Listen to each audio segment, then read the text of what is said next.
జిల్లా పుంగనూరులో పెద్దిరెడ్డి రామచంద్రారెడ్డి ఇఫ్తార్ విందుకు హాజరయ్యారు. పింఛన్ ప్రాజెక్టు పనులు సీఎంగా ఉన్నప్పుడు కిరణ్ కుమార్ రెడ్డి అడ్డుకున్నాడని, హైదరాబాద్లో పుట్టి హైదరాబాద్లో ఉంటూ ఈ నియోజకవర్గానికి ఏం చేస్తారని మండిపడ్డారు. రాష్ట్రంలో రాజకీయ పరిణామాలు అందరూ గమనిస్తున్నారని, చంద్రబాబు కిరణ్ కుమార్ వెన్నుపోటు కుట్రలతో సీఎంలయ్యారని పెద్దిరెడ్డి ఎద్దేవా చేశారు.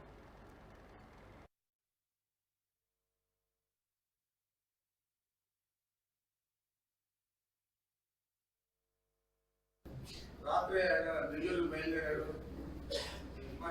మనకి బాధ్యతలు ఇచ్చిన ఈ జిల్లాలకి అయిపోయాయి కాబట్టి ఈ రోజు నుంచి మన నియోజకవర్గంలో ప్రతి పంచాయతీ జిల్లాలో వెళ్ళి ఈరోజు ఒక అర్ధం పంచాయతీ పుంగనూరు మండలంలో తిరగడం జరిగింది. అంతేత నిన్నే అనుకుని ఈరోజు ఇలాగూ వస్తూ ఉన్నాము.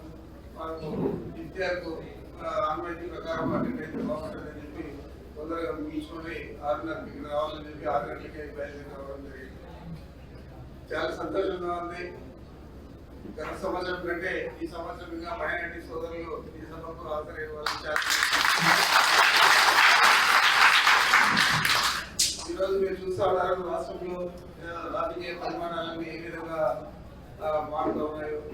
ఎప్పుడు అనుకున్న విధంగా కాంగ్రెస్ పార్టీలో ఉండి కాంగ్రెస్ పార్టీలో కుట్రపూరితంగా ముఖ్యమంత్రి అయ్యి జగన్మోహన్ రెడ్డి గారిని 16 నెలలు జైల్లో పెట్టి మన నియోజకవర్గానికి ముఖ్యంగా మనం పింఛన్ ప్రాజెక్ట్ నుంచి చదువు దగ్గర పాపిరెడ్డి గారి దగ్గర ప్రాజెక్ట్ నుంచి మంజూరు చేసి పని మొదలు పెట్టే సమయంలో ముఖ్యమంత్రి మారి ముఖ్యమంత్రి అయ్యారు.